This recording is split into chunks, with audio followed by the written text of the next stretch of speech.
Merhaba, ben Orkun. Kayak mı, snowboard mu daha zor? Ne dersiniz?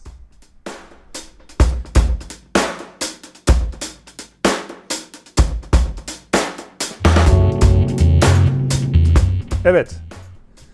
Sıkça sorulan soruların başında gelenlerden bir tanesi, yine yıllar içerisinde en çok duyduğum, hem yakınlarımdan hem mağazalarda, kayağa mı başlayayım, snowboard'a mı başlayayım? Veya kayak yapıyorum ama snowboard'a mı geçebilir miyim? Çok zor geliyor bana. Veya çocuğumu kayak başlatayım değil mi? Snowboard yapmasın.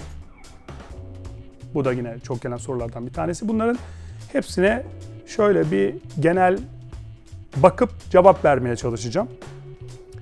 Şöyle arkadaşlar, kayak ve snowboard ikisini birbirine kıyasladığınızda, ki çok kıyaslanıyor, çok doğal olarak karda yaptığınız en çok yapılan veya en popüler diyelim, çünkü farklı sporlar da var kar üzerinde yapılan. İşte cross country yürüyüş var, daha çok İskandinav Yarımadası'nda çok yaygın, ulaşım aracı hatta. Veya işte kızak var. Veya bisiklet dediğimiz, bisikletin üzerinde önünde kayak şeklinde ve arkasında olup da yapılanı var. Kar motoru snowmobiling var. Ama en yaygın, en popüler, ülkemizde de öyle, kayak ve snowboard olarak ikiye indirebiliriz. Peki bu ikisini kıyasladığımızda hangisi daha zor veya hangisi daha riskli? Hangisini ne başlamak kolay, hangisini ilerlemek kolay veya daha zor? Onlardan şöyle bir bahsedelim. Bir kere salt tek başına bana sorarsanız hangisi daha zor diye detaya girmeden kayak daha zor. Nedenine birazdan geleceğim. Kayak daha zor bir spor. İlerlemesi, belli bir seviyeye gelmesi daha zor. Snowboard aslında daha kolay ama algı bunun tam tersi. İnsanlarda genelde snowboard daha zormuş gibi bir his var. Onun da sebebini de şimdi bahsedeceğim. Diğer bir soru da şu. Hangisi daha riskli?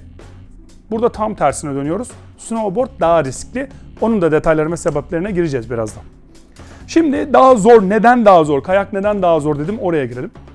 Aslında insanlardaki bu algının, snowboard'un zor olma algısı şuradan geliyor. Şu kayakta önümde görüyorsunuz iki parça var. Yani iki ayağınızda snowboard'da olduğu gibi tek bir tahtaya bağlamıyorsunuz. İki tane farklı tahtaya bağlıyorsunuz ve bu insanların kendisini psikolojik olarak rahat hissetmesini sağlıyor ki bu çok doğal, bu insani bir içgüdü. Fakat kayağın ilk haftasıyla snowboard'un, bugün ben kayağa ilk kez hayatımda başlıyorum. Birinci haftanın sonunda geleceğim yerle snowboard'u kıyasladığınızda kayakta çok daha az bir yere gelebilirsiniz. Snowboard'da çok daha ileri bir noktaya gelebilirsiniz. Kayakta ilk üzerine çıkış kolaydır. Ayağınız ayrı olduğu için işte o içgüdü doğru orada sizi haklı çıkartıyor. İlk üstüne çıkarsınız, kayakları takarsınız ve ayakta durursunuz. Hatta hafif aşağı ettirirler, size bir kar sapanı gösterirler. Ayaklarınızı kar sapanı yaparsınız, durursunuz. Hafif sola doğru biraz becerdiniz mi dönersiniz. Snowboard'da en zor olan işte bu bölümdür. İlk ayağa kalkmak, ayağınıza tek parça bir şeyin üzerinde birbirinden ayaklarınızı ayıramadığınızı düşünün. Sanki böyle bağlanmış gibi, kelepçeli gibi birbirine. O şekilde aşağıya doğru kaymak, durmak cehennem azabı gibi bir şeydir ilk başı. En azından psikolojik olarak öyledir. Fakat o korkuyu yendiğiniz, ki bu kişiden kişiye değişir. Bunu bir saatte yenen çok gördüm. Mesela benim o kadar bir buçuk saat sürmüştü toplam snowboard'u 95 yılında ilk denediğim ve ilk yapışımda yenmem. Bunu bu şekilde kar üzerine korkuları olup da bir haftada yeneni de gördüm. Ama bunun ortalaması normalde bir günü. Bir günün sonunda, hele çocuksanız, anında snowboard'un üzerine çıkarsınız ve kaymaya başlarsınız. Ve ondan sonraki seviye ne snowboard'ta zaten? Sola ve sağa dönüşleri öğrenmek ve slalom yapmaya başlamak. Kayakta ise kar sapanıyla uzun bir süre geçirmeniz gerekecek. Kayaklara hakim olmanız. Kar sapanını yavaş yavaş kapatıp paralele geçmeniz. Ondan sonra paralel hareketleriyle, yani dönüşlerinizi ilk önce kar sapanına, dönüşlere başlayacaksınız. Dönüşlerinizden sonra yavaş yavaş kayaklarınızı kapatmanız bir süreç alacak. Ondan sonra paralel kayışa geçeceksiniz. Ondan sonra ileri seviyelerde slalom yapmaya başlayacaksınız ki bu bir süreç.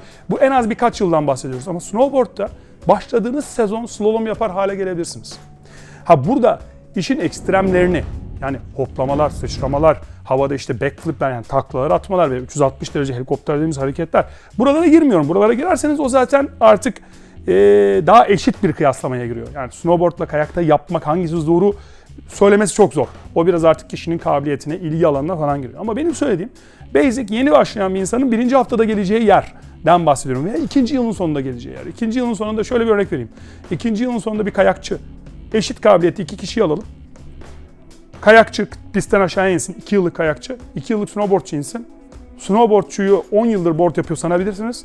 Ama kayakçıyı 10 yıldır kayak yapıyor sanmayacağınızı, istisnai kabiliyetler hariç size garanti ediyorum. Yani 2 yıllık kayakçı 2 yıllık kayakçı gibi durur.